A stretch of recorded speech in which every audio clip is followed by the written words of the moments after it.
Good morning, good afternoon, good evening, wherever you are in the world.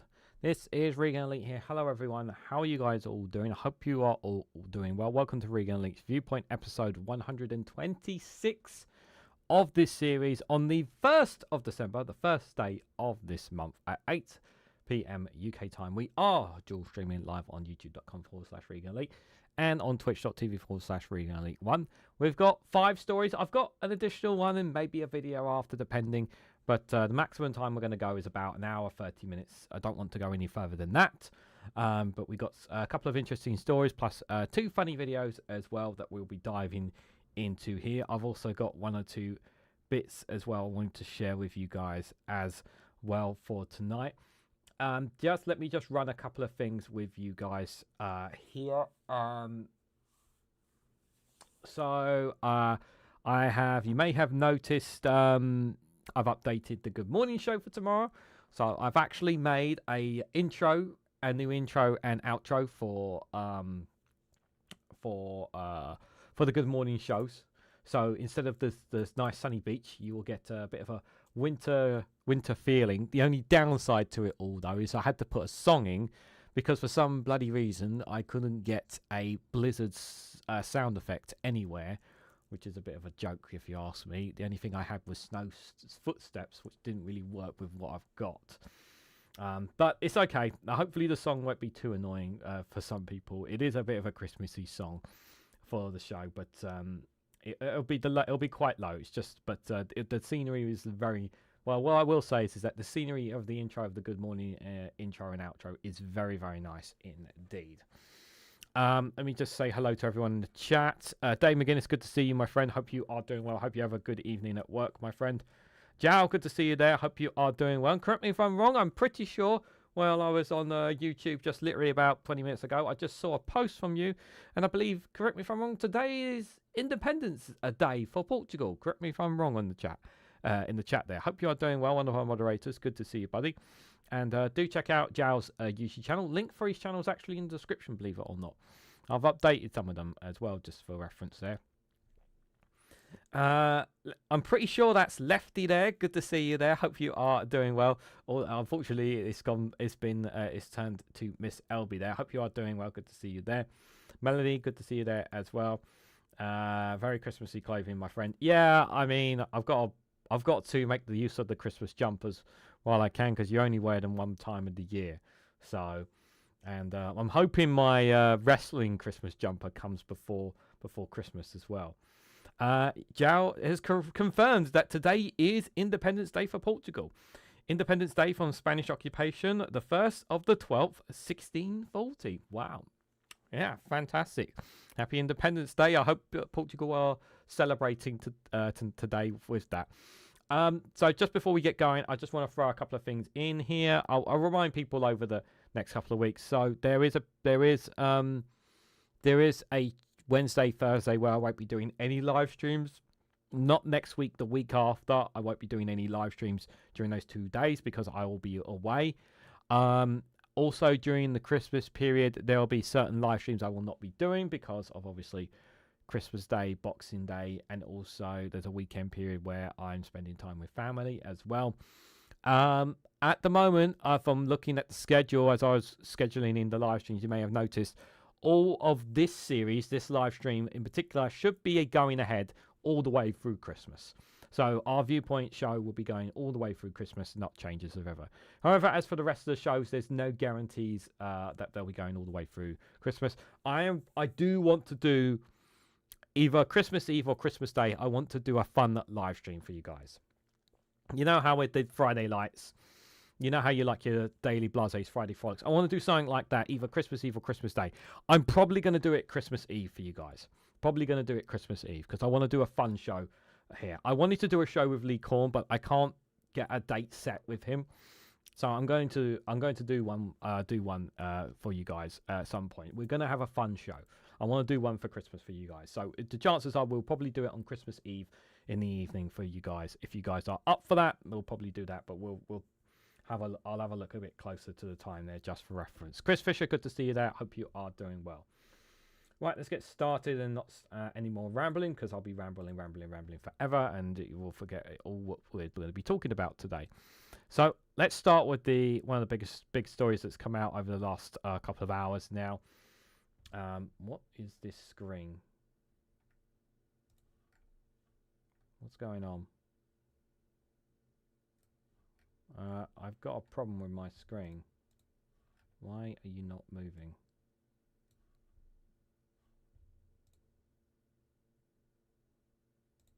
Oh, it's on the wrong setting, that's why.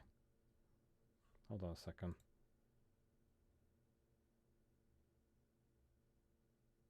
Ah, I see. Okay. That was very weird. I thought something was wrong. Sorry, 1 second, guys. I believe I made a mess up. Right, that should have fixed it. Alright, there we go. Sorry about that. Good to see you there, Chris. Hope you're doing well. So, yeah, one of the main stories today that the OBR chair has quit after the inquiry into the early release of Reeves' budget. Richard Hughes departs owns an investigation into how official forecasters accidentally published the budget 40 minutes early. Now, I don't... Look, he was going to get axed one way or another. We knew he was going to get axed. But I don't think he is... While he, of course, is ultimately responsible for what happens to the OBR, is he the one who actually... He's actually the one that put it out 40 minutes early. My honest answer is I don't know. But someone's head was going to roll. And unfortunately, it was going to be his head, unfortunately.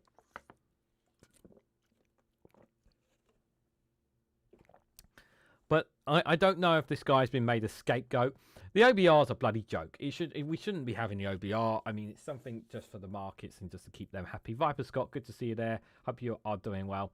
I think, yeah, they just needed to axe someone to show that they weren't happy with this decision, and it looks like Richard Hughes is the one who's gotten the axe here, pretty much. So Richard Hughes, the chair of the Office of Budget Responsibility, has quit after the findings of an urgent inquiry by the watchdog into how it inadvertently published Rachel Reeves' budget 40 minutes early. Excuse me. Hughes wrote to the Chancellor and Meg Hilter, the Labour chair of the Treasury Select Committee, on Monday, saying that he took full responsibility for the shortcomings identified in this report.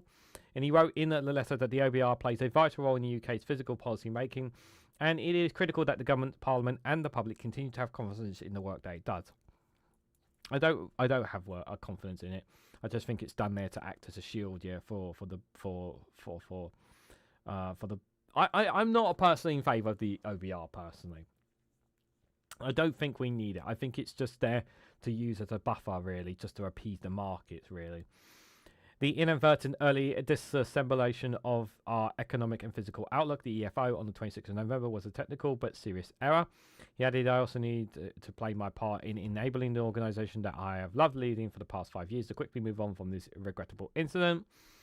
His resignation follows the publication of a report on Monday that described the leak as the worst failure in its 15-year history of the OBR and strongly criticised the watchdog processes for detecting sensitive information. The OBR's error is one of several events that critics have said show the build-up to the budget was unusually chaotic. The Conservatives are also calling for Reeves to resign because of briefings her advisor gave before the budget announcement that appeared to suggest the OBR forecasts were worse than they really were. Reeves is not going to resign from this. It's just... it's a desperation from there. It really it's just a desperation from the Conservatives clutching at straws. It's not the worst budget we ever had, but there's certainly been worse budgets. It was certainly not the best one as well. I know that the Labour stooges are trying to call this one of the greatest budgets that Rachel Reeves has ever done. Well, you know, people aren't better off yet. You know, people are impatient. That's one thing. The market is the one controlling the strings, the hand above the curtain, which is why we've got to stop listening to the markets and take things in our own initiative. We're too much at sway to them. We are too much at sway to them. Treasury ministers thank Hughes for his service at the OBR, blah, blah, blah, blah. I commend his decision, taking full responsibility, blah, blah, blah, blah, blah. The report found that the OBR had uploaded its budget documents to a link which is believed to be inaccessible to the public. However, because of the organisation was using a particular add-on to the WordPress publishing system, the link ended up being live, unbeknown to the OBR itself. Oh, okay, so they're blaming it on technical errors, okay. More damagingly, the report found it was not the first time the OBR had inadvertently published budget documents early. This author says it appears that the March 2025 EFO was accessed prematurely on one occasion. Though there is no evidence that any activity has been undertaken as a result of the access, James Murray, Treasury Chief, was concerned about the fact that someone had tried to access documents several times before they went live. This unfortunately led to us to consider whatever the reason they tried to persistently access the EFO because they had been successful at a previous physical event, he said. We do not have the answers to all the questions, but I can confirm the Treasury will remain in contact with the previous Chancellor to make them aware of the developments that relate to previous physical events. Hughes' department came after Reeves told The Guardian on Friday that she had confidence in him. Yeah, normally when you say you have confidence in them, it normally means they're going to go. Normally, that's what it means. But, yeah, he's gone. Is Reeves going to go at some point? I do think Reeves and Kieran Reeves, Twiddle and Twaddle, one of the two, they're going to go at some point. It's just a matter of when, because the clock is ticking on them. And really is, if they get hammering at the local elections, which they're currently polled to suggest that they're going to get hammering at, yeah, they really are going to go. Not the worst consolidation. It's more of the same capital extraction. Yeah, it's.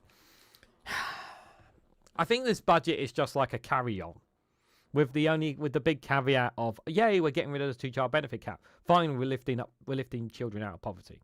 You know. That's kind of more what it is, you know. There. So yeah.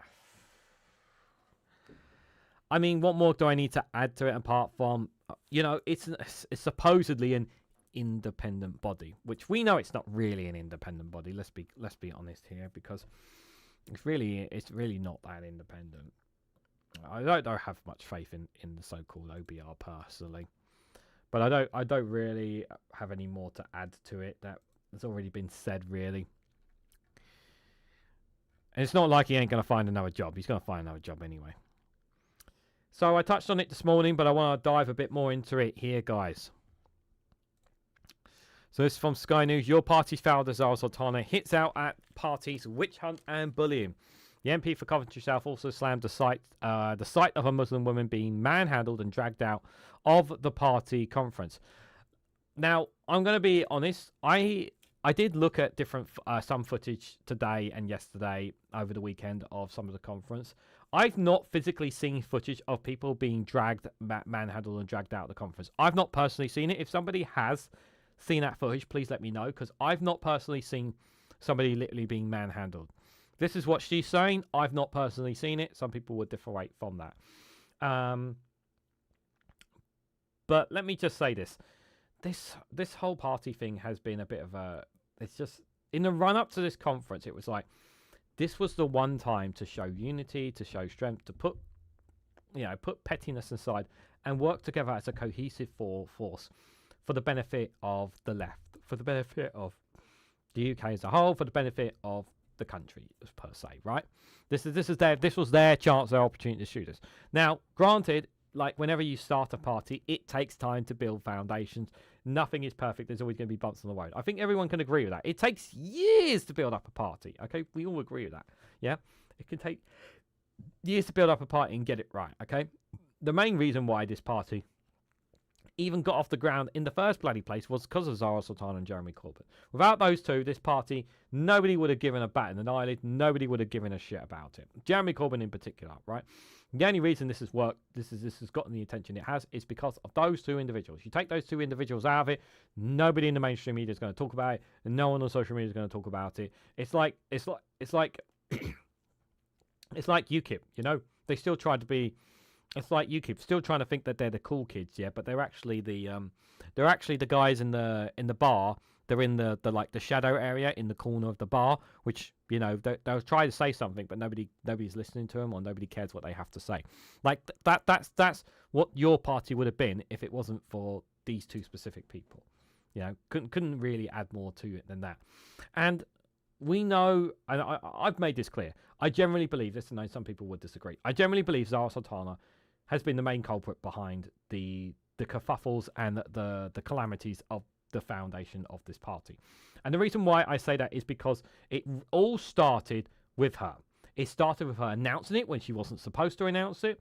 There was she announced the membership, which wasn't in agreement with the rest of the MPs, along with it as well. It's just these things should not have been happening. She was taking initiative without consulting with Jeremy Corbyn and the other people here. And if you're generally serious about making this party work for everyone, for its people, for the people, by the people sort of words here, then you should be working with everyone to make it happen. Not be taking the initiative on your own because of your group of people or your side of the arguments, yeah, that you want to implement, but you don't want to do it from their side. So it's been a calamity joke. And I want to sum up kind of how kind of pathetic some viewers are. Most viewers at this conference were pretty smart guys. Pretty weren't I wouldn't say weren't silly. They did have some good mindsets and whatnot. But I wanted to share. I don't have a cam with this one. Why have I not got a cam? That wasn't very clever of me. Let me just 1 second. Why have I not got? I'll have a look at that video in a second, Aliston. Thank you. Let me just do. Why have I not got this set up properly? Sausages. Wasn't very clever of me. 1 second. I have to adjust my screen. This is on the fly here. This is on the fly stuff here. Not very smart of me, guys. Saying headlines like that will end the party. Yeah, some of the things that she's been saying has not been helpful. Let me put it that way. Have not been helpful. Right, there we go. Right, so I want to take you to this clip from Owen Jones. I do recommend checking out the full video at some point here, guys. And it's a very good video. He put it out earlier today on Owen Jones's channel. So it's Inside Your Party's launched the breakthrough or breakdown. And I think it was quite fascinating to listen to different people's opinions and thoughts on that. And I thought it was I think it was a very, very good video because he was also talking to Zarah Sultana. He was also talking to Jeremy Corbyn. I thought this was a very good video. If you want to if you didn't watch anything from the conference and you kind of want a bit of a breakdown of what happened in it, this 30-minute video pretty much is a very good summary of it here. But I want to just share this part of the video here about some of the people who are backing this party who don't have a bloody clue about politics. And the reason why I say that is because the person you're about to hear, who's going to argue with Owen Jones, doesn't realise that the Green Party actually want to do a lot of nationalisation, and doesn't really understand the Green Party, or it just he's one of those kind of people. Not this guy. You'll see the person in the clip in a moment, but he's one of those kind of people where that if you tell him no, he's wrong, he's just going to keep arguing, saying no, you're wrong, I'm right, I know what I'm talking about, sort of thing, rather than actually, listen to a different perspective here. And this really does sum up, some people in support of this party. To be honest, most people who were excited about this it's a rocky road. Well, they've moved their attention to the Green Party. Yeah, and look, which is... Well, I mean, you laugh. Well, I'm laughing. The Green Party, there's nothing social about the Green Party. There's not one thing on nationalisation. They didn't. Oh, there is. Oh, come on, don't be daft. No, there's not. They do support nationalisation. No, they don't support. Not the entire economy, but no. Yeah. I heard that. They support nationalisation. That's definitely true. I know that. They don't support nationalisation. They bloody well don't. I know for a fact. Oh. See, this is the problem. This dumbass thinks the Green Party aren't doing any nationalisation. The English Green Party, guys. He knows that for a fact. Well, no, you don't know that for a fact, because if you knew that for a fact, you'd do your homework. And because he thinks he's an old man, because he thinks he knows better.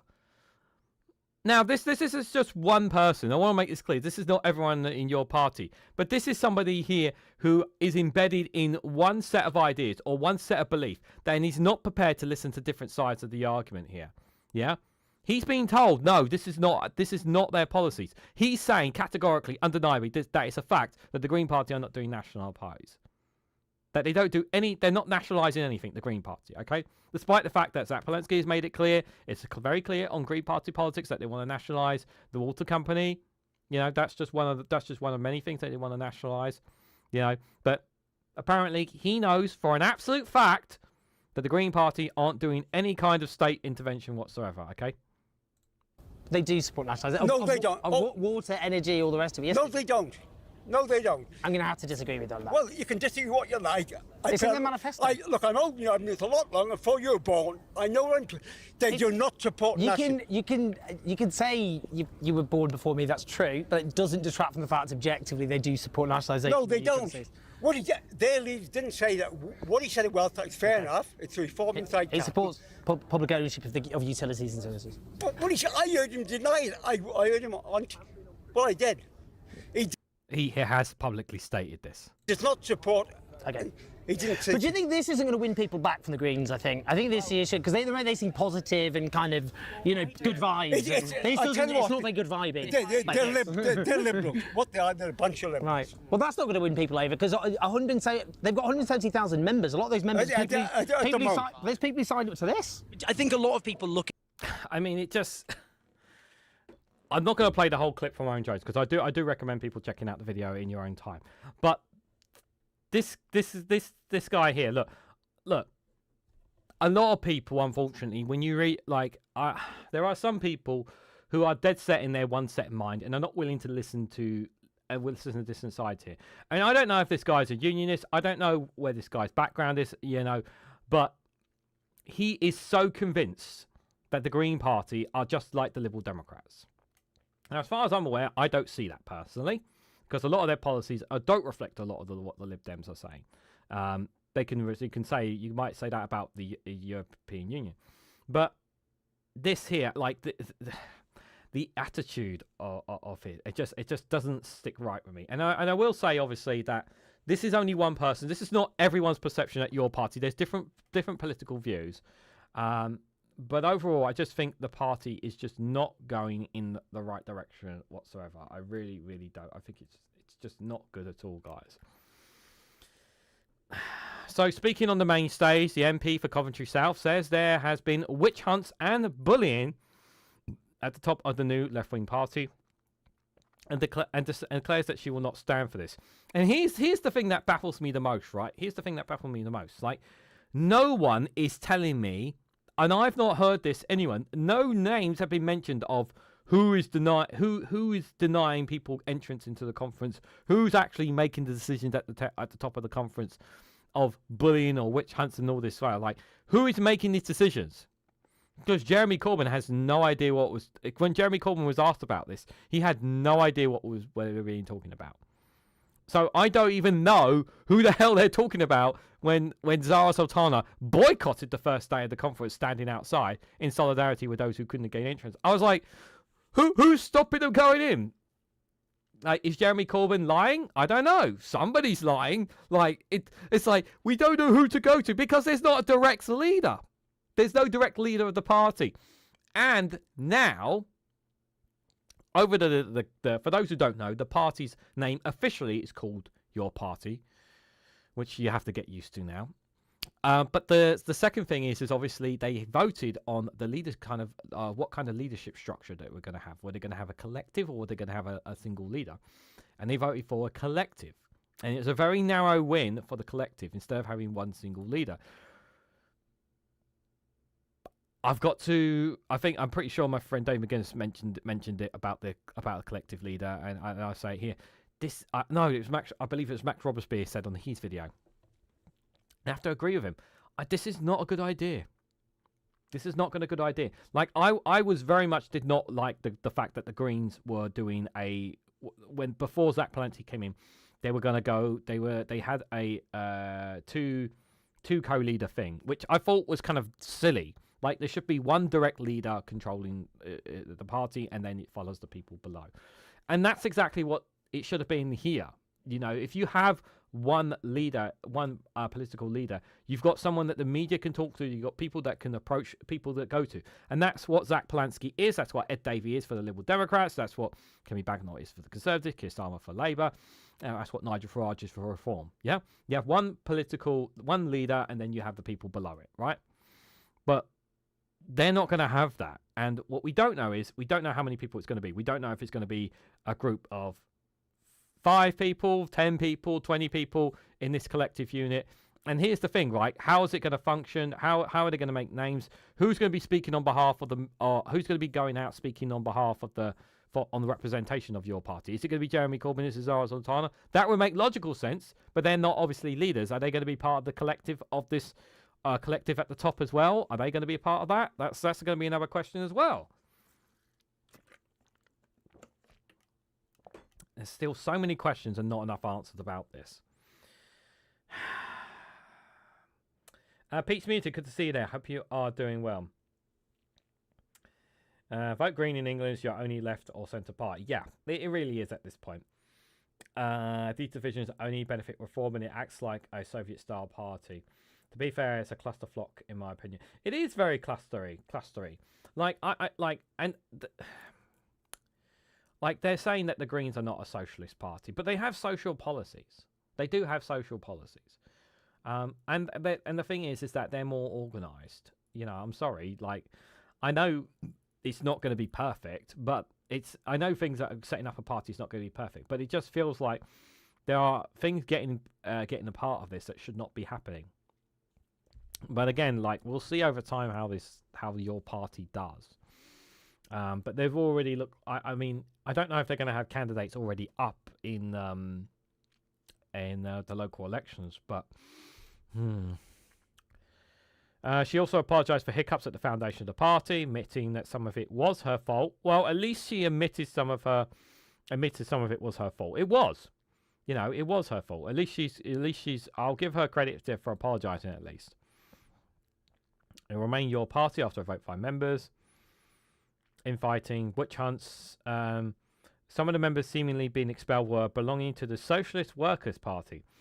They were removed from the venue, leading to Miss Sultana boycotting the first day on Saturday. She attended it on Sunday to give her speech to the main stage. She told members, before we move forward, we have to confront what took place yesterday. The expulsions, the bans, and censorship on conference floor.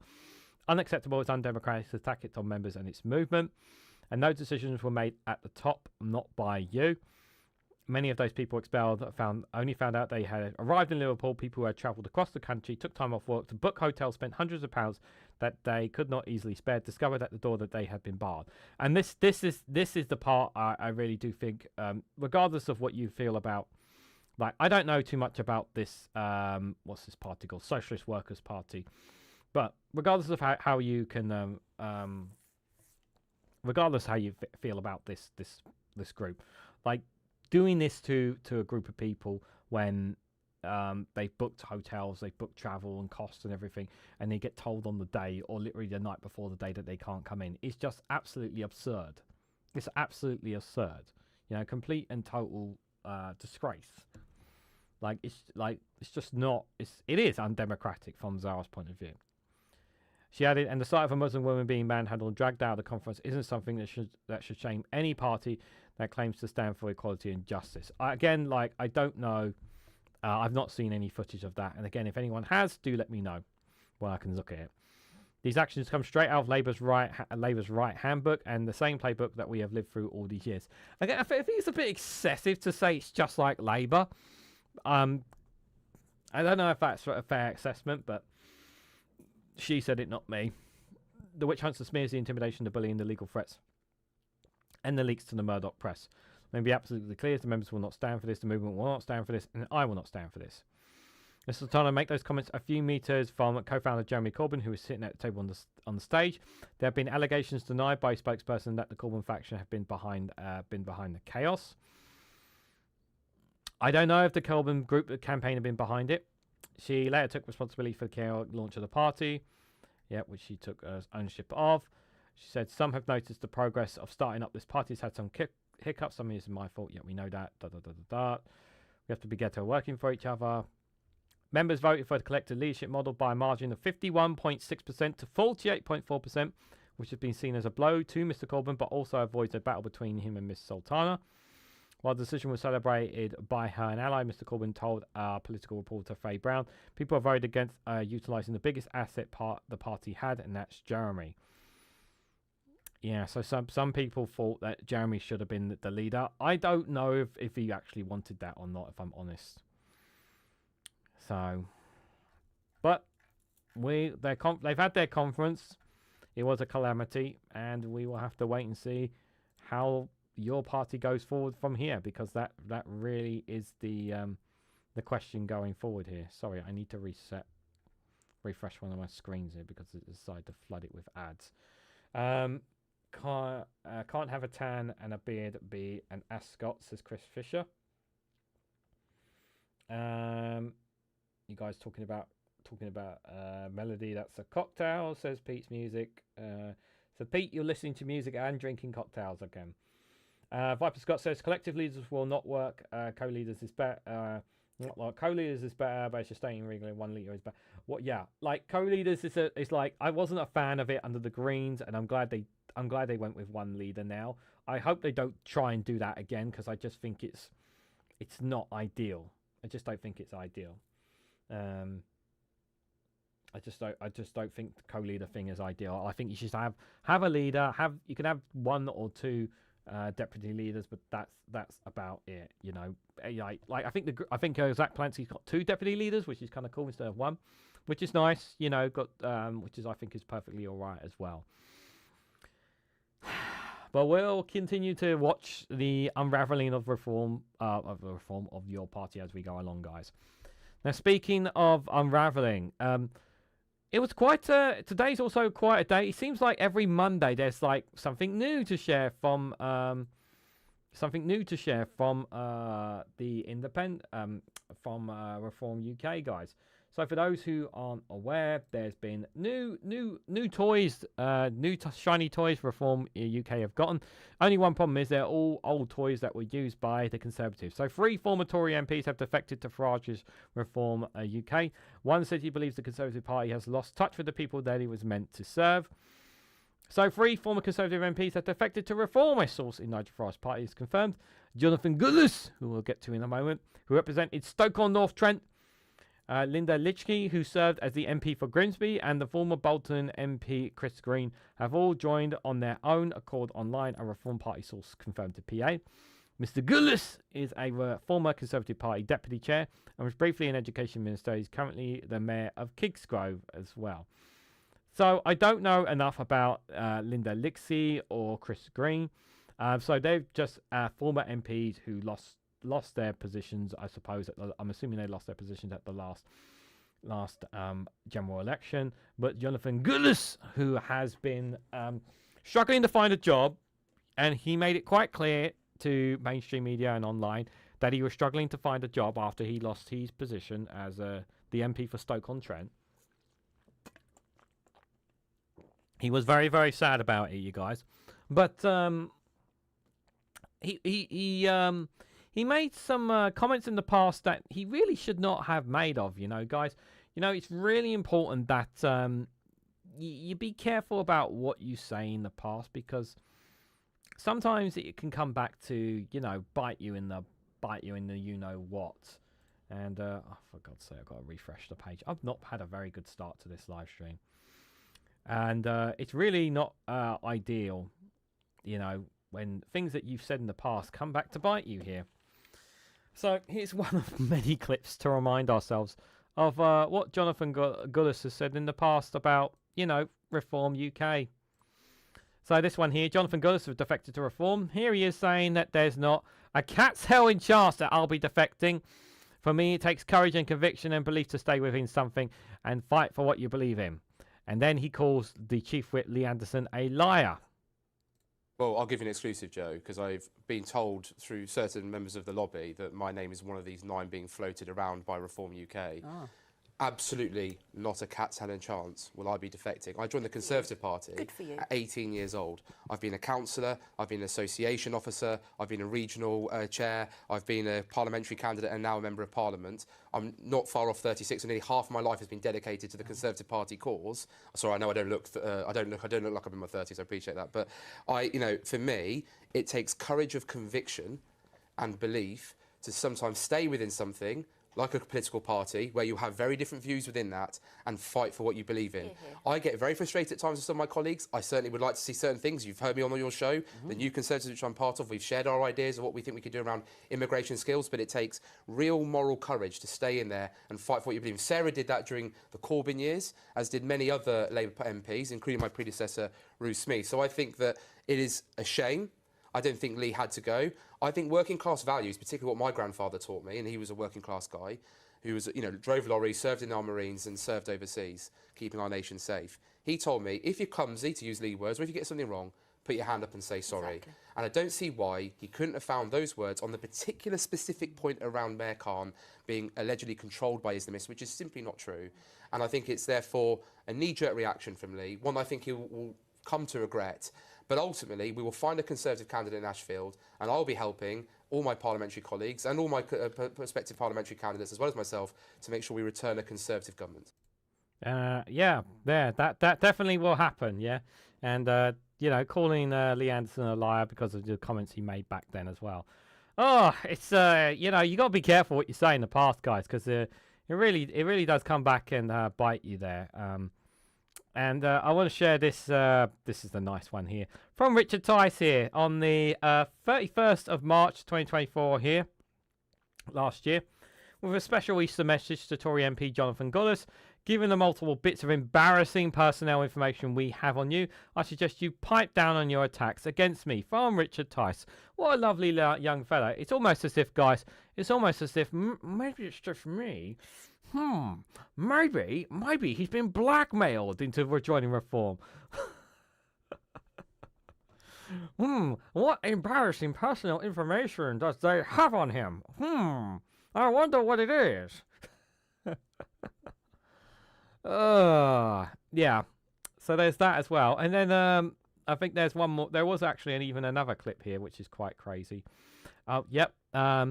The trade union movement will always stand up for workers facing unfair discrimination. This is not one of those crimes. The fatal blow for out of work Gullis. So yeah, the trade union, when he lost his job as MP for Stoke-on-Trent, the trade union said they would not support one of their fellow former workers. Where is that clip? There was one here. Come on, where is it?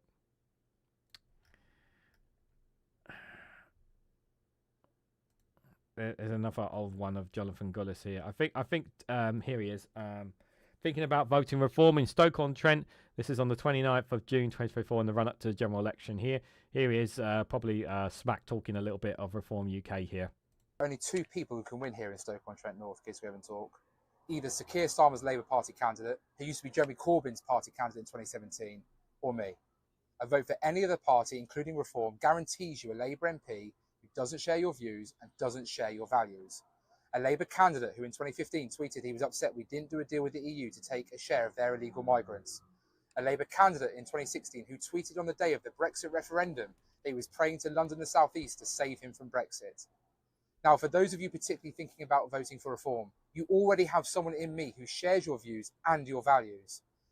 That's right, because I devoted my life all for the Conservatives and now I'm all for Reform. I introduced a bill to Parliament to protect our war memorials to our glorious dead after seeing Black Lives Matter protesters and thugs climb upon our cenotaph to set our union flag alight.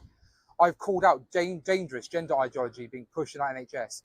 Okay, we don't need to hear any more of this bollocks.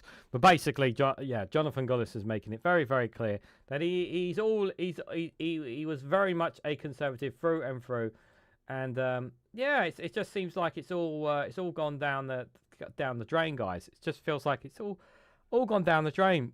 It's almost as if he completely forgot who he was, guys. You know, it's funny, isn't it? Christopher says, I wish some folks would check what I'm saying. It would prove they should stop arguing there. He also tagged me saying, lies need caution in their speech. Truth slayers, not so much, buddy. He'll be helping himself in the greedy effect as well. Yeah, indeed. Yeah, I did see, I'm not going to mention the person, but I did see you have a discussion with someone on a certain Discord server saying they were saying certain comments about you, which they should not have been saying. I don't want to mention the person's name, but you know who I'm talking about. Comments, I do not agree with that person at all. Giles says a share of the EU's illegal migrants, where you can take them all because we're the only ones stopping them from arriving, Gullis. Yeah, I've got a feeling Jonathan Gullis is going to go after Stoke-on-Trent. Like, he's going to be back. I imagine it. I don't want to... Just imagine him back there in Reform as a Reform MP. Good God Almighty. So, So 3 Conservative MPs. Yep.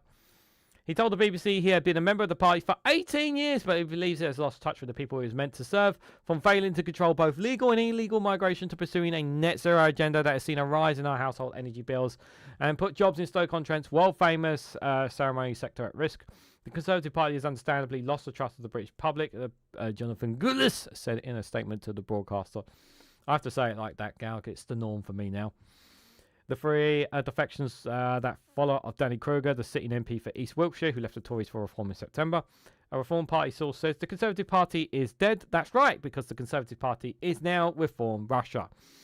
Only Reform Russia can beat Labour at the next election, as the polls show time and time again. Luke Shelton was the first Reform councillor elected to Stoke-on-Trent City Council following a by-election in May. Johnson's decision to join us is a huge boost for reform in Russia locally, Mr. Shelton told the BBC. The people of Stoke-on-Trent deserve better than this failing Labour government. It's a big boost. It's a big boost. The guy who couldn't get a job in teaching and got kicked out of his role, he's going to be a big boost for Reform Russia, guys. Together, we'll fight for the hard-working people of Stoke-on-Trent and build a real alternative to his tired political establishment. In 2024, Ms Nichols launched a blistering attack on the then Prime Minister Rishi Sunak, saying he lacked the appeal of Boris Johnson and praised reform. Oh, that says everything. You were doing that in 2024 as a Conservative MP. I'm surprised you didn't switch over sooner. I'm probably more reformed than most reform candidates, to be honest, told Sky Politics Hubs. I'm consistently called a rebel, but that's because most people in Grimsby think it in a similar way to me. So I hold our government to account on that. Reform have got a lot of ideas that people locally do like. But they're not a fully formed political party, no. But are they a fully formed political party? No, they're not. Ah, dear, oh dear. So yeah, those three former Tory MPs. But that's the good thing, guys. They're former. But chances are all those people are probably in some way, shape, or form. They're going to end up. They're going to end up as running as candidates in local elections on behalf of Reform Russia. And the people will get behind them because they think, oh, I'm voting for Nigel Farage, except they're not voting for Nigel Farage. They're actually voting for a former Conservative. Oh, no, if you vote Reform, you get Tory. It's actually what you get. Like, they think they're getting Reform, but they're actually getting Tory. They just don't know that there. Person, good to see you there. I hope you are doing well. The impression I have of Gullis is that he's in Neanderthal disguise as a modern human. That's a very kind way of describing him. There's a lot more words I could describe of Jonathan Gullis. Gullis is evidence of reverse evolution. That's pretty close to it. Yep, that's pretty close to it. I mean, like, the thing is, he has said some of the he has said some of the dumbest, stupidest things in Parliament. He has said some of the dumbest things on Question Time or when he's been on politics in these politics broadcasts. Like, you know, he was sort of the butt jokes of the Conservative Party. He really was. And now he could very well, depending on his intelligence level, if it will improve at all, which I don't know if it will, he could become the butt jokes of Reform UK. And that's not going to be too hard for him because he's only got to take on Lee Anderson, who's a Neanderthal there, as well as a couple of other clowns. But you know, I'm sure he'll pass it with flying covers, you guys. I'm sure he'll find a way to pass it with flying covers. So, guys, we're about halfway through this live stream, and we've got a very, very important, funny video to share with you guys. As you guys know, over the weekend in America, it was Thanksgiving, and of course, it was time to be thankful for things. And Garen was very thankful as well because even though he doesn't celebrate Thanksgiving in Ireland, he wanted to do a Thanksgiving meal anyway. But apparently, some people didn't take too kindly to the Thanksgiving meal he put out there, which is a real shame. You know, I wish people would be more grateful for Garen for, you know, showing his Thanksgiving to people, you know? You know, are you thankful, guys? Are you thankful of Garen? Because I am. The Americans are fucking at me again. It's online bullying at this point. We don't celebrate Thanksgiving in Ireland because we don't have anything to be thankful for, only things to be fucking bitter about.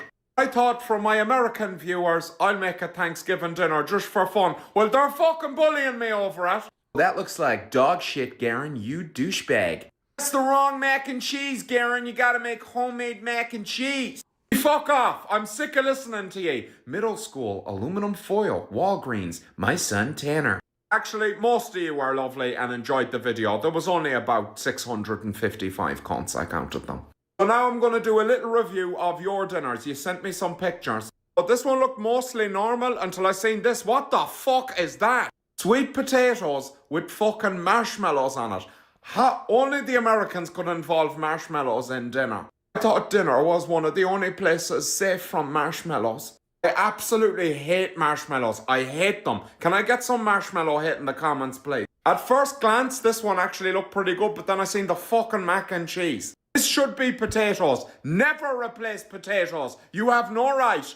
I have to be honest, this sort of looks like a pile of confiscated urethras. That person actually said that they made their sweet potatoes healthy by not adding any marshmallows. This one actually looks pretty good, and I'm going to give them extra points because they have an adorable pumpkin-shaped bread, which I think is absolutely darling. This one looks fairly okay as well. The turkey is very sideways looking or something, very diagonal. I feel like that turkey may have died in distress. I thought the marshmallow potatoes were a one-off, but they seem to be fucking everywhere. Oh, you know me, I just put strawberries in my salad. I'm quite European like that. It'll come as no surprise to you that this has infuriated me.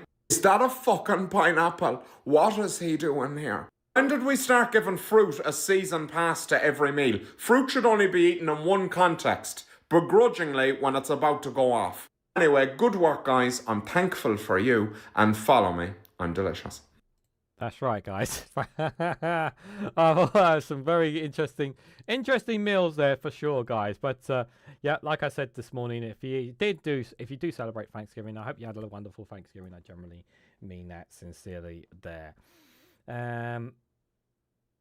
Discussing evolution with these people is like trying to teach a dog to drive a bus, and then the dog would probably learn it before them, says Chow. Was it Gullis that got the tunes painted over at the kids' centre? Was it Jonathan? No, that was Robert Jemrick. That was Robert Jemrick, wasn't it? That was Robert Jemrick. That's when we learned the true evil of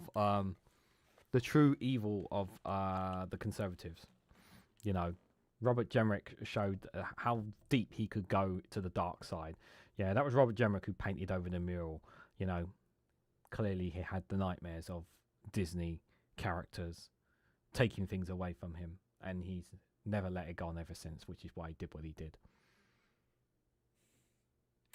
Anyways, back in the real world, guys, if you haven't already, please consider hitting that like button, sharing across social media, and subscribing to this channel if you haven't already. I'm so close to 2,500 subscribers, but this is the last month we have to get over that line, guys. Can we get to 2,500 subscribers? If you can, please, if you know somebody who is a YouTuber, is interested in news and politics, help them to get me over that line if you can. If you're a subscriber already, thank you very much. I really appreciate it. But if you're not a subscriber, please consider subscribing as well. And also, guys, if you can help me get to today's super chat goal, that'd be great. We didn't make it to the goal this morning, although I'm grateful for Peter with his super chat on this morning's show. If we can get to today's super chat goal, that would be fantastic. I know, obviously, not any many people will be helping out because, obviously, of course, it is Christmas time and it's a very important time. A lot of people are going to be buying for presents, but if you can support, great. But if you can't, in a financial manner, the best thing to do, hitting that like button, sharing it across social media, subscribing, leaving comments on my videos, all that good stuff is sort of the best way you guys can help me there. Oh, Kirsty, thank you so much for the 199 super chat. Can we see the woolly jumper Reganelite? Yes, you can. I will share it with you in just a moment once I click that like button here. Yes, I will gladly share that with you. So this is a Star Wars Christmas jumper. I've worn it last year. So you can see it's the, for those who don't know the Star Wars reference, so that is the AT&T, one of the Empire's machines there. And then you got one of the Rebel Speed Racer there. This one, I can't remember where I got this one, actually, to be fair. I think I got it from Primark, but it seems too good to be Primark. And you can see it's got the, on the sides there, you can see the, where is it? There it is. You can see it's got the, that's the Empire logo, obviously, there. So you've got the Empire logo there as well. I do have another Christmas jumper. I'll probably might pop on tomorrow for tomorrow as well. I have a third Christmas jumper that I'm waiting to get. I hope I get it before Christmas. It's a wrestling one that I'm very keen to share as well. I did give up one of my Christmas jumpers before December as well to give to charity. It was a Gremlins one. I wasn't keen on it. It was a green Christmas jumper, and you can't really wear a green Christmas jumper with a green screen because you just won't be able to see it. But yeah, that's the it's a Star Wars themed one. It's very comfortable as well. It's a very cozy Christmas jumper as well. Also, I'll share this with you guys as well. I got my Christmas hat. I've got a blue one here, and I've got a red one here. So if you guys want me to wear one of the Christmas hats, you can ask me to. Although the only problem is, guys, if I wear the blue one, this happens. So I won't be able to do the show if I do the blue one. Oh, but to be fair, I can get around that. To be fair, so there. Alison Keir, thank you so much for the £2 super chat. For Ollie, thank you. Ollie, it's for you. For me? Yes, for you. Yes, Ollie. Ollie says thank you. Thank you, Alison Keir, for the £2 super chat. Ollie's very pleased. Thank you so much for that. Really appreciate it, my friend. And another one there for the DPR, for the Democratic Penguins Republic. Yes, for our friend Pingu. Sorry for the distractions, guys. Don't worry, we still got plenty of content. And for Pingu as well. For those who don't know, Pingu is the Foreign Minister for the Democratic Penguins Republic.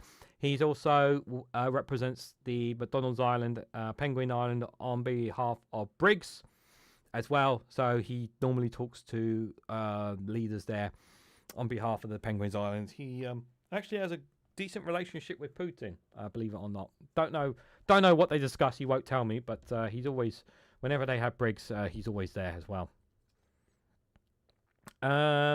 Chris Fisher says, when I joined your stream earlier, I was going to ask is it a Star shirt or a Christmas shirt?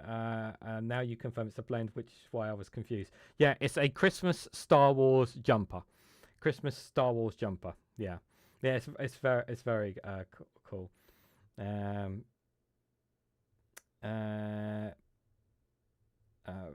very generous. Yeah, Alison here being very generous. Yeah. Remember, Trump still has not removed the tariffs of the DPR. No, he still hasn't removed the tariffs, guys. Yeah, he hasn't removed the tariffs there. Yeah, which is a real shame. It's a real shame. Okay, guys, let's carry on. So, this next one, guys, I literally only could update it in the last half an hour because it wasn't giving me the full context of it. But it's been fixed now, so which is very good. So this is an exclusive from the iPaper here. So this one here is cancer patients are to get greater access to drugs on the NHS under the UK-US pharma deal. The deal will mean British pharma products imported into the US will not face tariffs in return for the NHS spending more on medicine.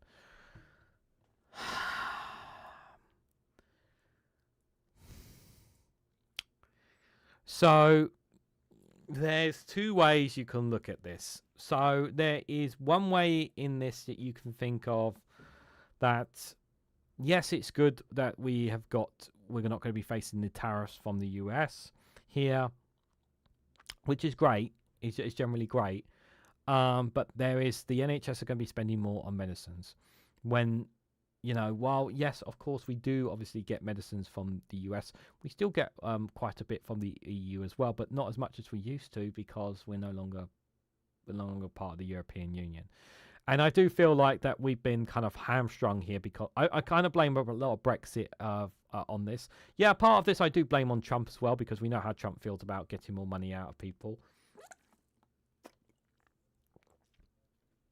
I'm not happy that the NHS is spending more on medicine. I'm not happy about it at all. I really am not. But unfortunately, like they were kind of cornered in this situation here because, we need to make sure we have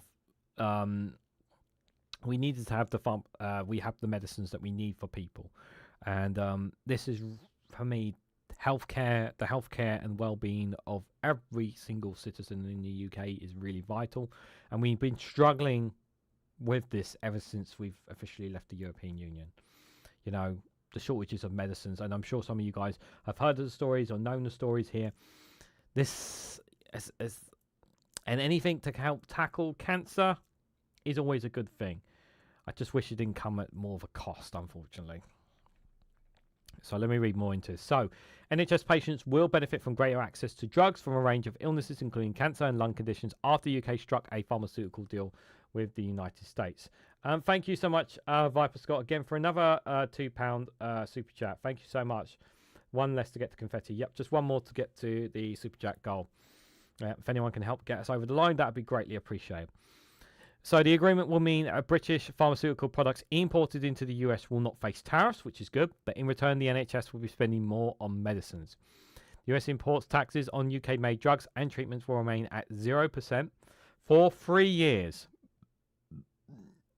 while the UK government has agreed to increase by 25% the price threshold at which deems new medicines to be too expensive. So after 3 years, we're going to be paying a tariff, basically. It is estimated that we will see NHS spending on medicine surge from about 9.5% of its budget to 12%, and this is expected to cost the taxpayers about £3 billion. It will be funded from money already allocated in the spending review.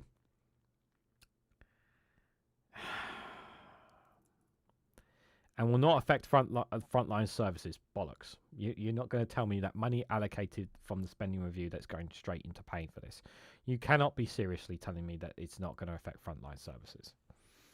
Kirsty, thank you so much for the 199 super chat. America's getting hold of our NHS. They're trying to get a hold of it, yeah. Yeah, thank you so much for the final super chat, reaching today's super chat goal. Much appreciated, you guys. I'm not going to be doing as many live streams this month, so any times I hit the goal this year, anytime I hit the end of the goals in any live streams this month is going to be really, really helpful, guys. It's always January where I get the least revenue. So yeah, thank you guys for helping me get over the super chat goal today. Really appreciate it. Will not affect frontline services according to the National Institute for Health and Care Excellence, NICE, which approves the use of medicine and treatment in the UK. The deal is the first and only agreement the US has signed that delivers 0% tariffs on pharma imports. That is very cool, but it still doesn't change the fact that after 3 years they can increase it. It comes after Donald Trump threatened to raise tariffs to as high as 100% on branded drug imports, one of the UK's biggest exports to the US. It also follows an EU and US trade agreement in July, which established a 15% cap on EU imports, including pharmaceuticals. Pharmacy leaders have raised concerns that this will hit NHS budgets and could have an impact on patient care. Yeah, it will. However, the deal also means that NICE will be able to approve medicines previously declined for the NHS use on cost-effective grounds, including breakthrough cancer treatments, therapies for rare diseases, and initiative approaches to conditions that have long been difficult to treat. Sarah Sleet, CEO of charity Asthma and Lung UK, saying, raising the cost-effectiveness threshold and updating NICE methods should make it easier for proven high-value treatments to reach people who need them the most. We look forward to working with the government, the NHS and industry to ensure that those changes translate into real improvement in care and quality of life for patients across the UK. And that's what I want to see. We do want to see an improvement in people's healthcare. Dan Null, CEO of Brain Tumor Research, says this new flexibility in the NICE cost-effective model will bring our patients greater hope. An innovation to access clinical trials should be an exemption for all cancer patients, and increase in life science and net spending sets us firmly en route to achieving this. Our sincere hope is that this announcement takes us further along the collaborative pathway for government, the pharmaceutical industry, and patient advocacy groups that make a difference in the options and outcomes for the most important groups of all patients. Sally Gainsbury, Senior Policy Analysis at the Nuffield Trust, has called for the increased spending on medicines to come from the Treasury's budget rather than the NHS to take the pressure off health service finance. That's not going to happen. She said the NHS budget is already under intense pressure, so the reported $3 billion extra cost will need to be fully funded by the Treasury. However, even if it's not coming from day-to-day NHS budget, that will not stop this being a deal that undermines the NHS ability to get most health benefits for patients out of its resources. Gainsbury also said the increase in the price of NHS pays by raising the threshold and will not bring additional benefits for the population as a whole, and will just make healthcare more expensive. Higher prices for new branded medicines will be bad news for anyone who wants to see the NHS get the most health benefits from patients out of its spending. Billions in extra spending directed towards improving access to pharmacy care or faster reduction in waiting times will provide much greater benefits to the health and of the population as a whole than agreeing to pay higher prices for new medicines, which might offer a few patients, hope for a few patients, but come at the heavy price of treatment and care foregone by a larger number. There are pros and cons. There are pros and cons. I accept that. I do accept there are pros and cons to this. Like the thing is that if these, I generally mean this, if these new measures really does make a difference to people's lives, this is something we should be very, very positive about. We really, really should. Good evening, Daily Blase. Hope you are doing well, my friend. Good to see you there, guys. Make sure you check out Daily Blase's YouTube channel. Looking forward to have you back on again in the future, my friend. I still have one slot next week on the roundtable, so I might end up asking you to come on again.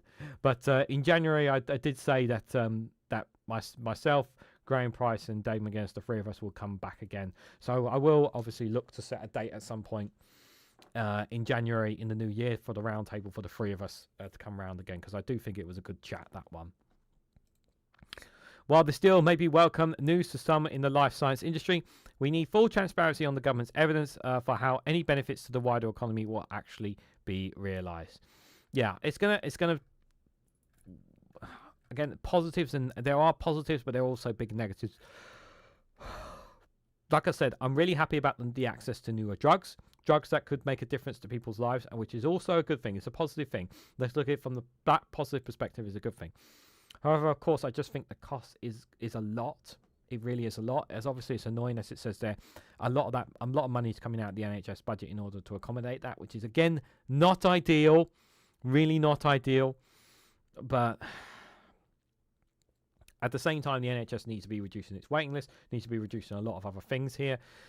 My general hope, and I really do mean this sincerely, I hope that it is not a waste of money, and that the cost actually does go towards making a difference to people with cancer treatments as well as other medicines that we didn't have access before, and it actually does the most important thing: save lives, makes a difference, and saves people's lives. I generally mean that, and I hope that sincerely.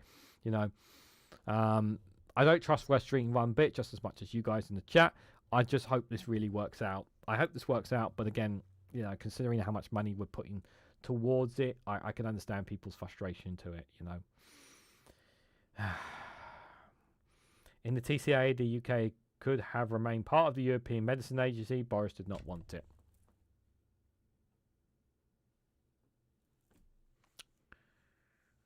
And there lies the problem, as Jal pointed out in the chat. Yeah. No worries, Reganelite. Just give me a shout when you need it, my friend. Well, we have a round table next week. At the moment, I've got Witchikoff and Jenny Rand Scottish History. I do need to confirm with them both they're still okay for it. Because I want to make sure both of them are still okay for next week, Thursday, for it. But yeah, I'm very excited to have them both on. Is Sunak living in the UK? I think Sunak is in America, in California. I'm pretty sure I think he's working in the US, but I think he still lives in the UK because his family is still here. They haven't up and moved to California, my understanding.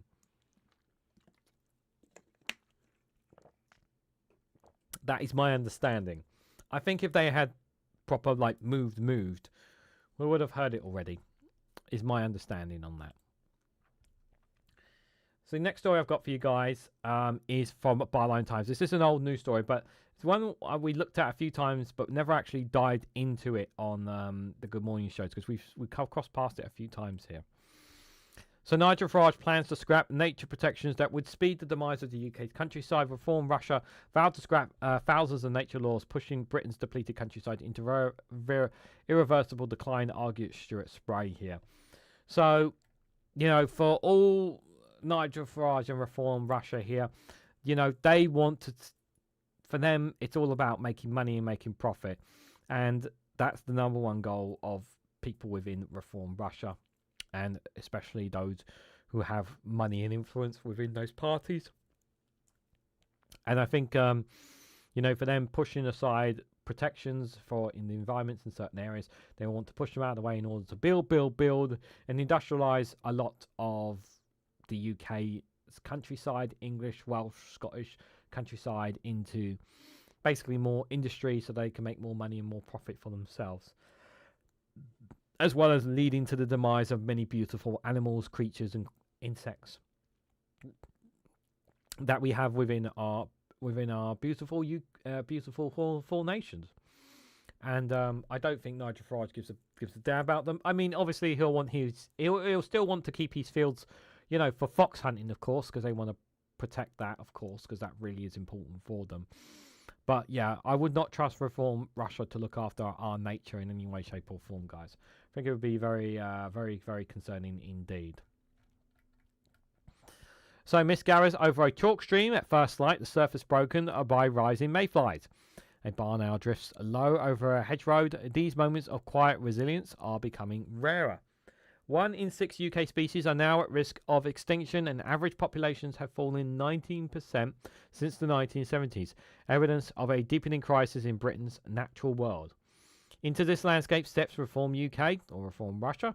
Nigel Farage claims that his party is the voice of the people, promising a government that would defend the British culture, identity and values, but behind the populist slogans and patriotic rhetoric lies a devastating agenda for nature that, according to conversation groups, risk accelerating the decline of an already fragile ecosystem.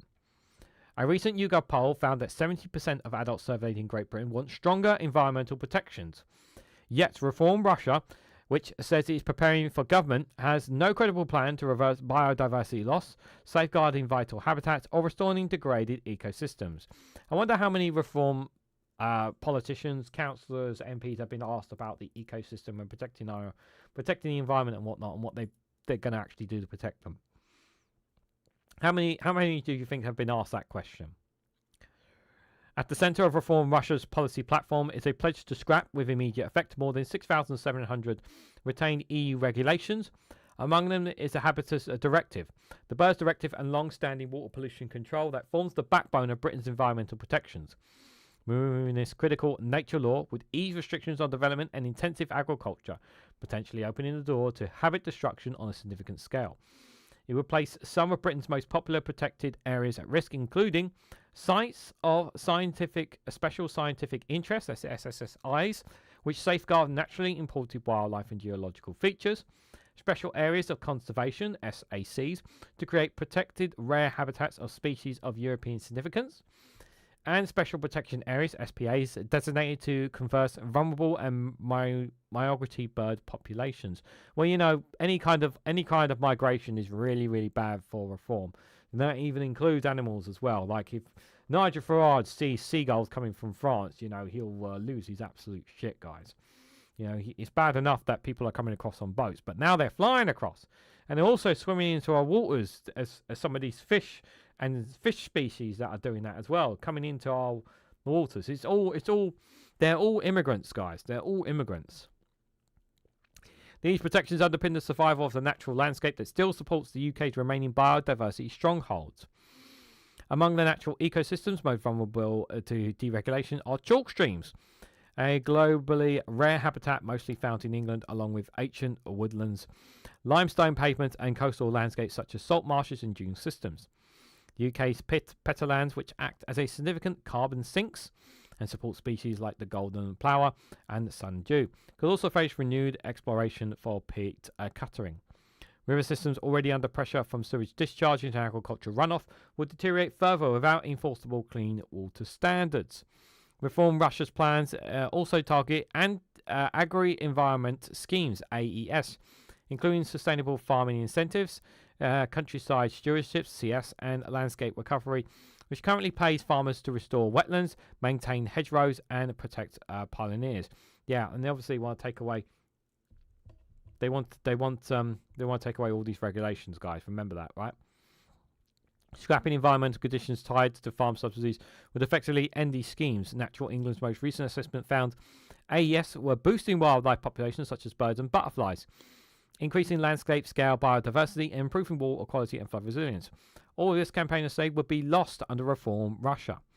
Farage has additionally promised legislation to ban nature conservation and rewilding projects on farmlands deemed productive, and to prevent Natural England, the government's statutory advisor over the natural environment in England, from taking action that damages farmers. Yeah, because he will basically say, yeah, plough the fields without any who cares about the wildlife? Plough, plough, plough. Give our farmlands everything they need to produce all the food they need. Yeah, not thinking for 1 second about all the animals, all the species, and the environment they can have, because guess what? Certain farming can actually damage the wildlife. Who would have thunk it? Critics argue that this goes to another extreme that would entrench destructive intensive farming practices, promote harmful monocultures that degrade the land, and increase the use of harmful pesticides and fertilizers, overall undermine efforts to address the biodiversity crisis. And it could lead potentially to some of these areas where there's farming right now, making them unsustainable to be growing seeds in the future, possibly as well. For British organisations working on protecting UK nature and wildlife, Reform Russia's platforms represent a profound threat. Paul Dazelia, a natural campaigner for Friends of the Earth, describes the party's environmental policies as a scrappish plan to speed up the demise of UK's wildlife. He argues that a healthy natural environment underpins a healthy economy and rejects the idea that environmental safeguards are mere bureaucratic obstacles. He stresses they are essential to protecting habitats and repairing Britain's degraded ecosystems. Quote, Reform Russia may claim to stand up for the British people, but scrapping nature-friendly farming, tearing up environment safeguards, and turning a blind eye to the twin climate and nature crisis won't help anyone, and it's not what the British public want. And I couldn't agree more, because people care about the environment. People care about their wildlife. You know, and when reforms start to play about with that stuff, people will get angry. People will get angry if they start messing with it. We saw how angry the public got at the Conservatives for doing bugger all when it came to the water systems. They will get angry. I mean, they're angry now already at this Labour government, but still. Oliver Newton, UK's rewilding policy and advocate leading at Rewilding Britain, likewise warns that abandoning targets, nature-friendly farm schemes in favour of untargeted direct payments would be short-sighted and risk undermining the foundations of nature recovery. And he said, and I quote, if anything, public funding supports for this need to be strengthened if we are to secure food production and reverse nature's decline. What we need is a multi-purpose, multifunctional land use approach where farming and nature are supported, resourced and worked hand in hand to build climate and nature resilience, while ensuring the future of our food production, for example, paying farmers for providing natural food management solutions and working together to restore habitats at scale across our landscapes is for the benefit of all. This could not be more true here. We want to protect our farmers and we also want to protect nature, and we should be working together to find solutions for these, not trying to divide and just give everything the farmers need. Yeah, because all that's going to do, it's going to hurt farmers in the long term. They may get a boost in the short term under a reform government, but in the long term, it will actually damage their industries. Although wildlife does not recognise national borders, Reform Russia's Take Back Control message dismisses the international cooperation needed to confront the global nature crisis. Agreements such as the Convention on Biological Diversity relies on countries working together to protect cross-border ecosystems and minority species. Reform Russia's approach also conflicts with the government's legally binding commitment to protect 30% of land and sea by nature by 2030, or 30 by 30. Pledge made under the Coming Montreal Global Biodiversity Framework, the GBF, at the COP15 in 2022. A government stepping back from these obligations would, conservationist experts warn, leave Britain isolated and diminish its credibility as a conversational partner. Matthew Browning, head of public affairs at the Wildlife Trust, highlighted what he calls a striking omission of nature from Reform UK's policies, despite polling showing that voters, including those inclined to back Reform UK, care deeply about wildlife protections. Quote, all parties aspire to form the next government and need to outline how they will safeguard wildlife and wild species, he said. Becky can't say that surname. Chief Executive of the Royal Society for the Protection of Birds warns that Britain is already one of the most nature-depleted countries in the world, and that governments have repeatedly failed to reverse this decline. She says public concerns over the climate and biodiversity crisis is rising, and adds that any political party not visible or committed to addressing these urgent issues risk losing voter trust. The Reform Russia plans would accelerate questionable policies being pursued by the Labour Party, which have been accused of abandoning biodiversity by forcing legislation through Parliament that environmental NGOs and ecologists say amount to giving developers a licence to kill wildlife. The proposed planning and infrastructure bill aims to cut perceived red tape for developers in England and Wales by scrapping wildlife protections, which the Prime Minister Keir Starmer and the Chancellor Rachel Reeves claims are blocking or slowing down housing and infrastructure projects. Because we've got to hit that 1.5 million housing target, guys.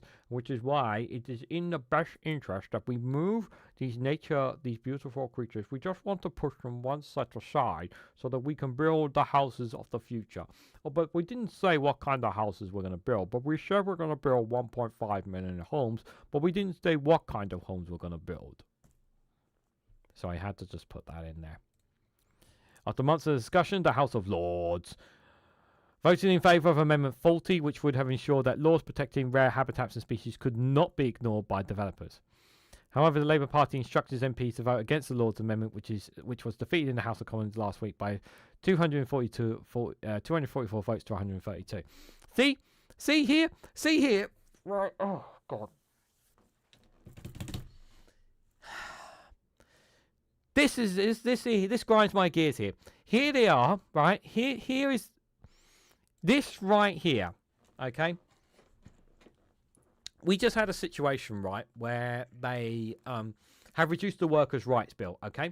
We've just had an increase, a decrease in some of the amendments in the workers' rights bill, right? Some amendments that would actually be the benefit of workers, and they significantly they've made reductions in that workers' rights bill that was originally proposed by Angela Rayner and other MPs, right? That was coming out from the King's Speech, the Labour Manifesto, right? And the argument that they made the amendments and the changes that they made was because it would be too much of a fuss here to put it through the House of Lords. That's why we made the changes that we made. Well, what have we got here, guys? The House of Lords making a fuss about ensuring and protecting nature here. And what did the fuckers do? Not complete difference, contrast. Here they are saying, no, we're not voting for this amendment. Bollocks to that.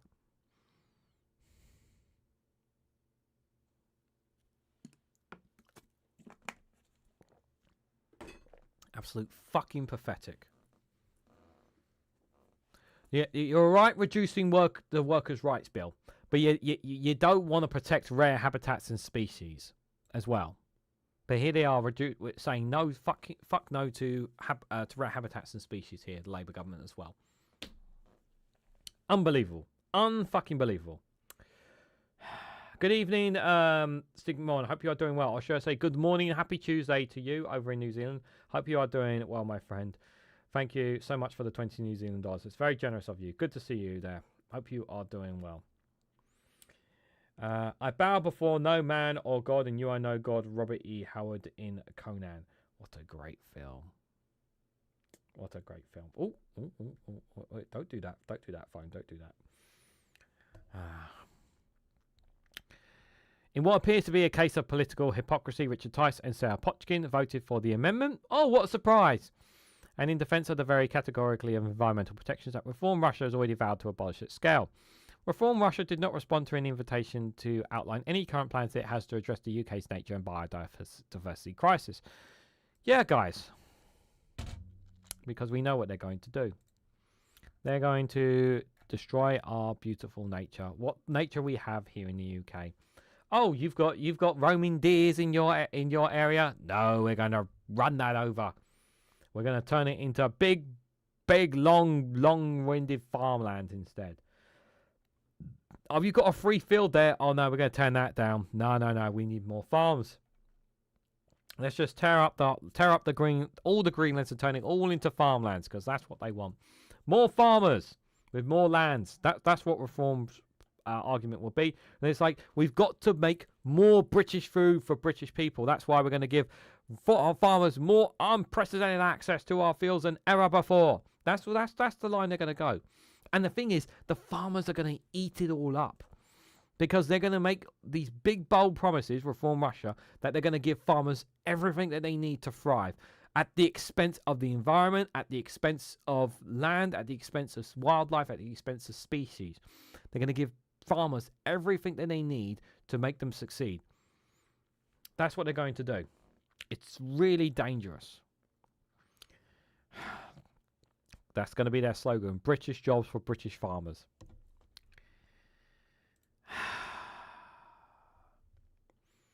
So, I have, I'm going to leave that call. I was going to share that, but I'm going to leave that. So, we've got about 10 minutes left. I didn't add this on there, but I wanted to rant about this anyway, guys, because it's, this story pissed me off, guys. We do have a funny video to see ourselves out before we do, but I want to talk about this story here, guys, because the news is still fucking talking about this, and they haven't moved on. So, Maccabi fans' evidence changed to fit the decision. Quote unquote. Let me just read this, yeah? Remember, guys, remember our positions about why the Maccabi fans were banned from the Aston Villa game. Remember the reasons why, guys, okay? So, evidence cited by police which led to the banning of Maccabi Tel Aviv fans from a match against Aston Villa was based on facts changed to fit a decision a group of MPs has heard. So, who the fuck said this? The government's independent advisor on anti-Semitism. Independent advisor, right?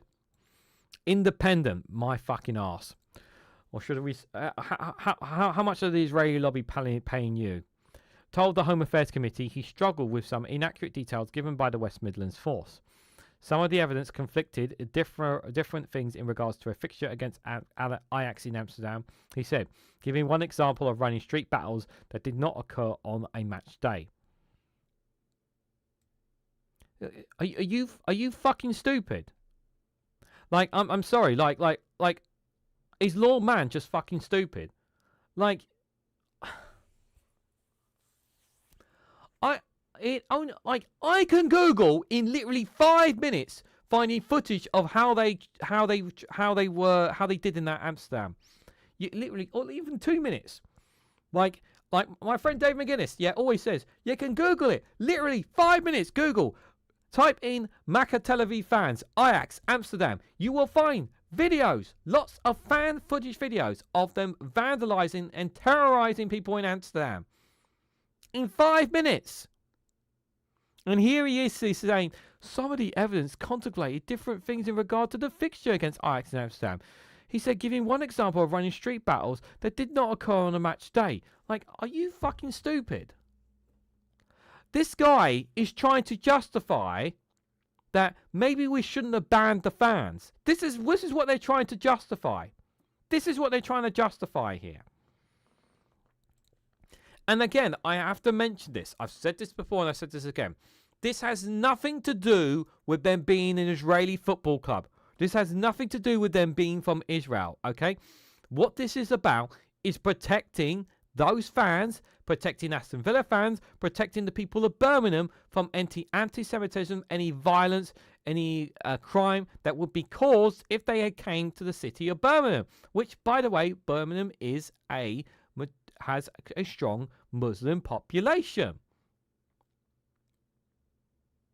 This is not about banning Tel Aviv fans just because they're from Israel. That's not what this is about. This is about safeguarding and protections of both them and the football fans and the community of Birmingham and the community of Aston Villa Football Club. That's why Tel Aviv Football Club made the decision themselves to ban the fans, because they knew what was going to happen. The Israeli Football Club made the conscious decision to take it away from the government's hands because MPs were arguing about anti-Semitism bollocks when this was actually about thuggery here. This was football hooliganism from these fans. And they did the right thing. The football club did the right thing by banning these fans from coming to it. They did the right thing and they deserve to be commended for that. I mean that. They really deserve to be commended for that. But we've got this bollocks going on here where these fucking people who have their heads so far up Israel's backside to try and justify in some way, shape or form that maybe we should have let them come, or you know, it's only because they're trying to justify in some way, shape or form that because it's an Israeli football club, that there's something more to this. You didn't have this issue. Did we ever have this issue when we had, you know, fans from other football clubs and nations? Did we ever go this far when it came to football clubs from other countries who came here and maybe caused trouble? I don't remember us going this far. It's just bollocks. It's really bollocks. The chief constable told the committee the decision to ban fans wasn't taken lightly. We had taken a careful approach, he told MPs, adding we haven't made anything fit. Maccabi Tel Aviv fans were prohibited from attending the November the 6th game at Villa Park in Birmingham, a decision that was later reviewed. The police evaluation was based primarily on information given to the force by Dutch police commanders ahead of the game, the MPs heard. Yeah, by Dutch police, yeah? Very key. But lawmakers argued the segregation of the fans would have been easier, better solution. No, it would not have worked. Okay, let me tell you why it would not have worked. First and foremost, okay, those fans would have turned up. Not only would they have turned up in Birmingham on the day or even the night before the day, they would have caused trouble within the city, within the communities. Yeah? So already you would have needed massive police around Birmingham, not just around the fucking football ground, but around the towns and the communities, because there will be violence, because that's what these fans have done. There's been evidence to suggest that. And we know how they feel about Muslims, Palestinians of Middle Eastern origin.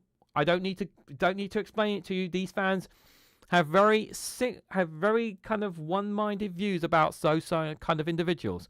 It's not rocket science to figure this out. It's not rocket science here. Okay?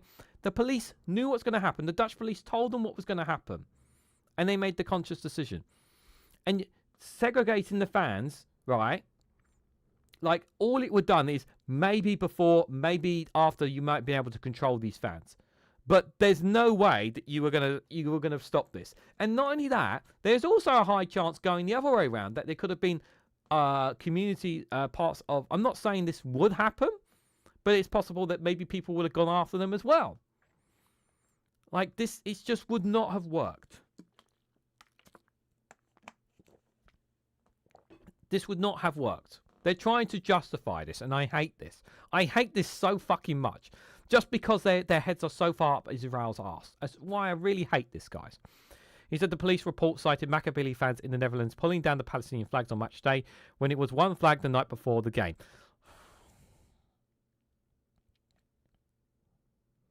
Like, again, I've already said what I said. The report also referred to multiple incidents against taxi drivers, he said, when there was one incident. Again, trying to play it down. I think you're saying the facts slightly changed to fit the decision, he was asked by one MP. Saying the facts are slightly changed to fit the decision, he was asked by one MP. Correct? Yes, correct, Lord Man replied. This is Israel playing. This is Israel here. This is Israel. And God forbid that that football club ends up going to another game in the UK. God forbid.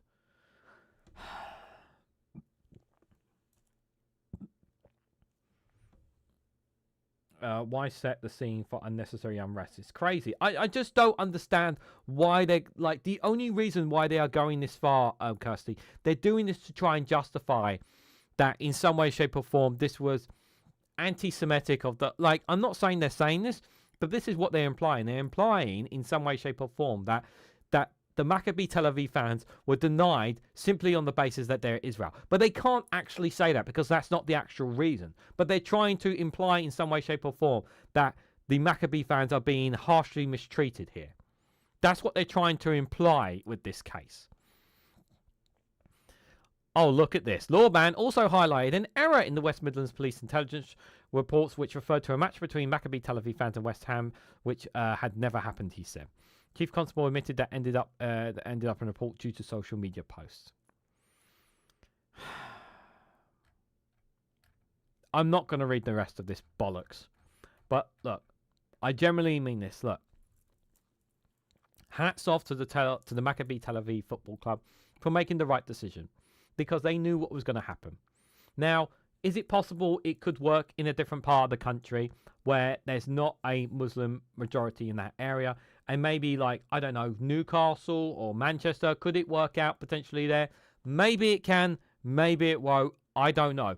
But in this situation, considering where the stadium was, in the location where it was the best decision that was made. And I'm glad that the UK government didn't get to make the decision, nor did the football club get to make the decision, and that the football club itself, Maccabi Tel Aviv, took the decision out of everyone's hands.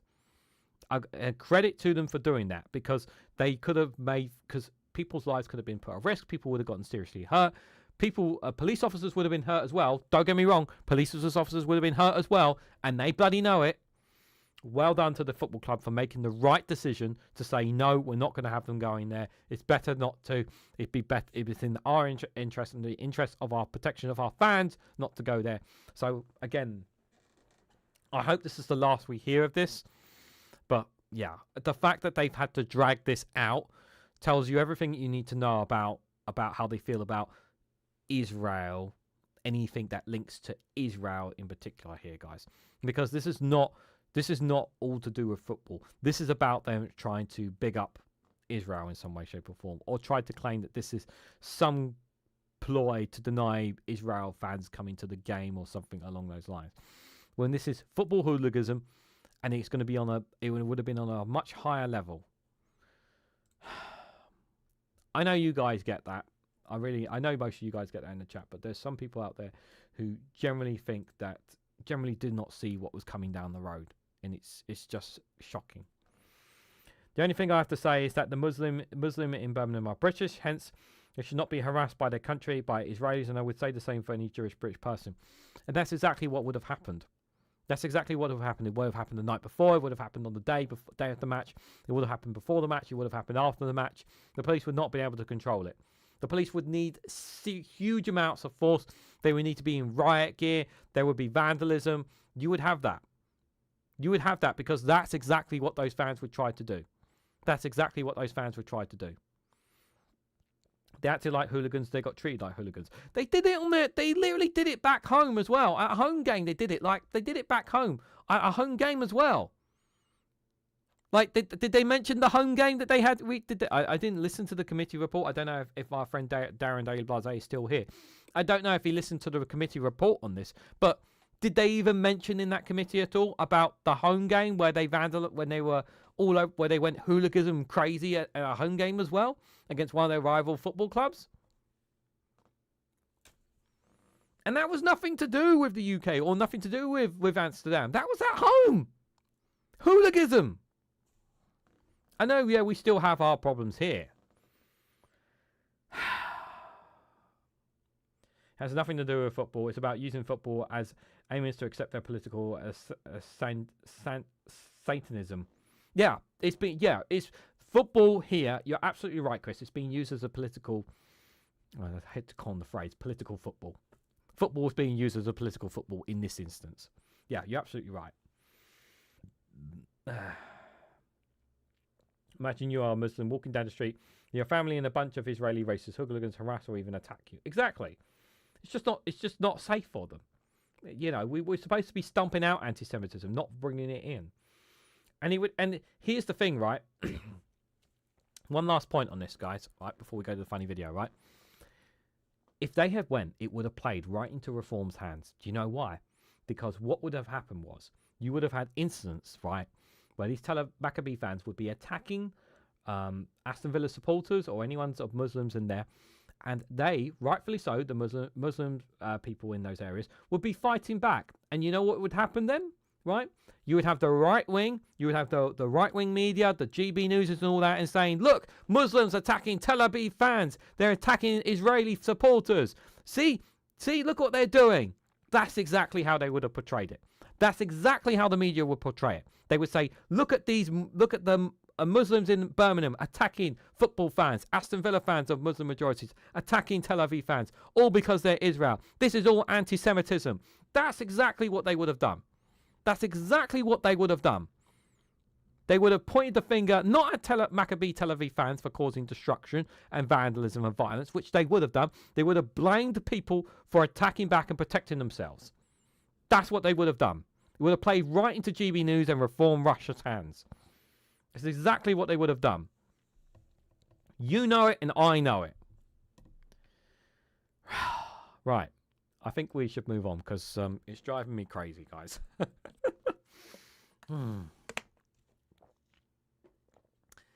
Okay, we've gone past over an hour and a half, so I need to get off. And I actually still have some work to do before I even go to bed, believe it or not. But before we go, guys, we do have one funny video to see ourselves out. This is a funny video, so don't leave just yet. I hope you guys enjoy this funny video anyway, guys. It is a funny one here. Just a quick reminder as well, I am going to be live tomorrow morning at 11 AM. Do join me for that. You can check out the new intro and outro videos as well for it. And I'll also be live for global news at 6 PM tomorrow evening. So if you can join me for that, be greatly appreciated. You can check out the home tab for when all my live streams of when I'll be going next live on there as well. So you can check out the home tab. It tells you all the scheduled live streams of when I'm going to be live, so you guys can know when I'm going to be live for the month coming ahead. There are still some I still need to do, but just to bear that in mind as well. So I hope you guys enjoyed this funny video. It's from Foil and Arms and Hogs. It is Irish people on the first day of winter, guys. You're not going to believe it, but winter is here. Commander. What is it? This just in from the weather office. Dear God, it's not. Arctic winds, plunging temperatures. It's the first cold day of the year. All right, this is it, gentlemen. This is what we train for. Move it, move it! I want all patrollers wearing a vest. Bulletproof. No, thermal. It's gonna get nippy out there. We should let the hospitals know that the emergency department is going to be overrun. Hypothermia. Middle-aged Irish men thinking they can ice skate. We should also prep the burns ward. Frostbite. No, the scalding bits of stew that stick to the roof of your mouth.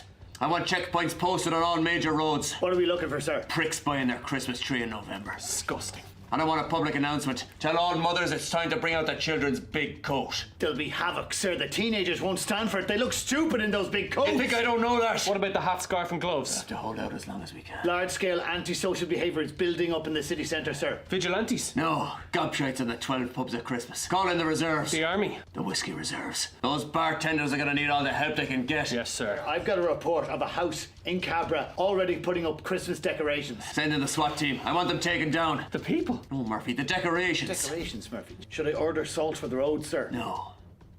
We wait for the ice to make the first move. Then we order the salt. But if we do it that way... It's how it's always been done in this country. Sir, you're not going to like this. It's starting to snow. Oh, God. Initiate Operation Schnockta. Operation Schnockta. If one flake of snow falls on Irish soil, we shut the whole place down. Schools, transport, public offices, everything. But what if we prepared for the snow, built better infrastructure, educated the public? I said shut it down! Yes, sir. What about the pubs, sir? I'd leave them open, sure. It's only a little bit of snow. We've got the table quiz as well. Yeah, it'd be light dusting, eh? No, not the pubs. No. Can't do the pubs, guys. No. Can't do the pubs. No. Guys. We can't close the pubs now. No. We can't do the pubs. If we close the pubs, guys, it will be absolute chaos. No. We can't do that. Can't say no to a good pint of Guinness. No. Can't do that, guys. Can't do that. No. No to the pubs. Pubs must remain open. Pubs must remain open. That was very good. Very good from Foil Arms and Hogs. Do check out their YouTube channel, guys. Absolutely great stuff. Hope you guys enjoyed that. I definitely got a laugh out of that. I hope you guys did too. Get out the big coat. Yes, get out the big coat, Kirsty. It's gonna get chilly. Dear. Chris Fisher says calls out the home bargains, folks. Called out home bargains, folks. If you're in the UK, a genocide supporting a moral bunch of capitalists. Cheaper shopping at who else costs. Well, I don't use home bargains, so that's thank you for letting me know that, Chris. I appreciate it, my friend. There. I'm the Copperfield of the spanners, says Jow there. Quick Fingers, a product of doing code in the past. Indeed. Dave again says I'm reading the cover. He's meant to type something else there. Vicky, good to see you. I hope you are well. Yeah, I hope you enjoyed that as well. I'm returning those wipes because I won't even wipe my ass with an Israeli product. No, don't do that. Daily Buzzo said, I didn't watch the select committee meeting on this Reganelite because it was obvious that they were going to use the stuck up to Israel. Any radical person could see that. No worries, my friend. Thank you so much. Thanks for just pointing that out. Appreciate it. So, guys, I want to say a massive thank you to everyone who come along. Thank you guys for all your comments. Thank you for all those with the super chats today. Really, really appreciate it. As you guys know, during the Christmas period, there's less live streams. So, obviously, I'm not going to be doing as well in revenue this month and compared to other months. So, it's normal for it to happen. So, there is going to be less live streams, but as we get closer to the Christmas week and that, I will let you guys know what I can and cannot be doing. But next week will be normal. This week will be normal. Next week will be normal. But the following week and the following 2 weeks after, there'll be a lot of bit of shuffling here and there. But I'll let you guys know as we get closer to it. But we do have the Eco Flake show this Thursday. Next week we got the round table as well. So we got those shows to look forward to at least, guys. But I'll be back live tomorrow at 11 a.m. as well, just for reference, if you guys want to see me again tomorrow. But again, if you can for me on your way out, do this for me. Please hit that like button. Share this across social media. Consider subscribing. Help me get to 2,500 subscribers if you can do. Check out Rumble and Patreon. I put a post up, guys, so you guys can know what content is going to be dropping on Patreon and on Rumble for free for you guys to check out. Links for Patreon and Rumble are in the description. So if you want to see additional content, you could check out them as well. Short videos are already available for tomorrow and Wednesday if you are YouTube members as well. And do check out our Discord community, which is free to join as well. So thank you all so much for watching, and I hope to catch you all very, very soon.